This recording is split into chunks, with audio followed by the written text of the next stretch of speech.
여러분 안녕하십니까? 미국 연방 대법원이 트럼프 대통령이 세계 각국에 부과한 상호 관세가 무효라고 최종적으로 판단했습니다. 트럼프 대통령의 독단적인 상호 관세 조치에 제동을 건 겁니다. 트럼프 행정부는 예상했다는 듯 즉각 대응에 나섰습니다. 대체 수단을 동원해서 오는 24일부터 전 세계 국가에 10%의 임시 관세를 부과하겠다고 발표했습니다. 오늘 첫 소식 워싱턴에서 김용태 특파원이 보도합니다. 지난해 4월 미국을 만성적자에서 해방시키겠다며 트럼프 대통령이 들고 나온 국가별 상호 관세는 국제 비상경제권한법을 기반으로 합니다. 이 법이 미 대통령의 수입 규제 권한을 부여하지만 의회 고유 권한인 관세 부과는 포함되지 않는다는 게 연방 대법원 결론입니다.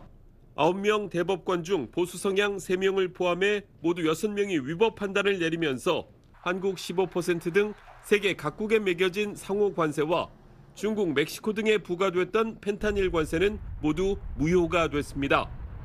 Foreign countries that have been ripping us off for years are ecstatic. They're dancing in the streets, but they won't be dancing for long. 연일 여론전을 펼치며 대법원을 압박했던 트럼프는 매우 실망했다면서도 위법 판결을 예상했다는 듯 신속하게 반응했습니다. 최장 150일간 15%까지 관세를 부과할 수 있는 무역법 122조를 대책하도록 꺼내 전 세계에 10% 관세 부과를 예고하는 포고령에 즉시 서명했습니다. 백악관은 20% 임시관세가 오는 24일부터 발효된다고 발표했습니다. Well, we're going straight ahead with 10% straight across the board, which was the absolute right to do. And that's taking place. It's a lot of money coming into our country. 주요 교역국을 대상으로 무역법 301조 조사도 예고했는데 추가 관세를 물리려는 사전 준비 작업으로 풀이됩니다. This administration will invoke alternative legal authorities to replace the IEEPA tariffs, result in virtually unchanged tariff revenue in 2026. 이번 대법원 판결은 상호 관세나 펜타닐 관세에만 적용되기 때문에 자동차나 철강 등 개별 품목에 매겨진 관세는 그대로 유지됩니다. 워싱턴에서 SBS 김용태입니다. 네, 바로 워싱턴 연결해서 이번 상호 관세 위법 판결의 후폭풍 더 자세히 알아보겠습니다. 김용태 특파원, 법원이 상호 관세가 무효라고 얘기를 했는데 그러면 미국이 지금까지 거둬들인 관세를 다 돌려줘야 되는 건가요? 네, 여기서도 그 부분이 논란거리입니다. 대법원 판결 어디에도 환급에 대한 언급이 없습니다. 트럼프 대통령도 이 대목에서 가장 큰 불만을 드러냈는데 그렇다고 미국이 자발적으로 돌려줄 것 같지는 않습니다.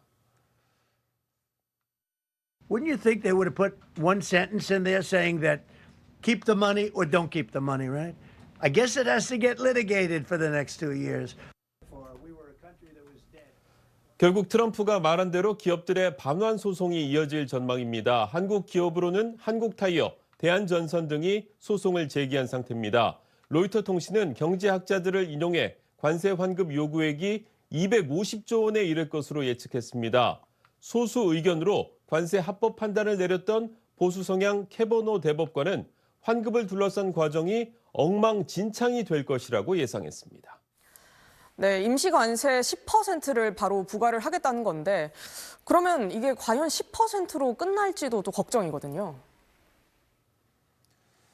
무역법 122조를 통한 10% 임시관세는 단기 처방일 것 같습니다. 더 눈여겨볼 건 무역법 301조에 따른 조사가 예고됐다는 겁니다.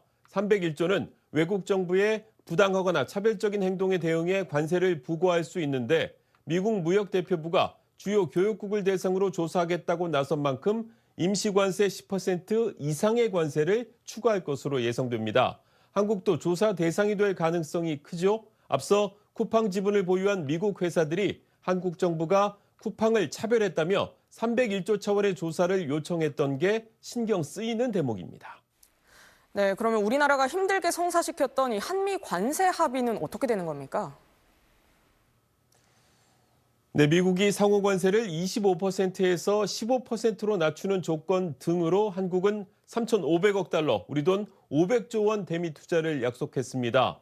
상호 관세는 사라졌지만 대미 수출 1위 품목인 자동차에 관세가 여전히 유지되고 있고 한미 관계도 고려해야 하는 만큼 복잡하고 조심스러운 문제입니다. 당장 미 재무장관은 다른 압박 수단이 얼마든지 있다면서 모든 나라가 무역 합의를 지켜야 한다고 강조했습니다. 전문가들 사이에선 무역 합의에서 발을 빼거나 섣불리 재협상을 요구했다가는 미국에 보복당할 수도 있다는 경고가 나왔습니다. 지금까지 워싱턴이었습니다. 안녕하세요. SBS 이현영입니다. 더 많은 뉴스와 현장 영상 보고 싶으시면 오른쪽에 있는 구독 버튼 눌러주시면 됩니다. 항상 저희 SBS 뉴스와 함께 해주셔서 고맙습니다.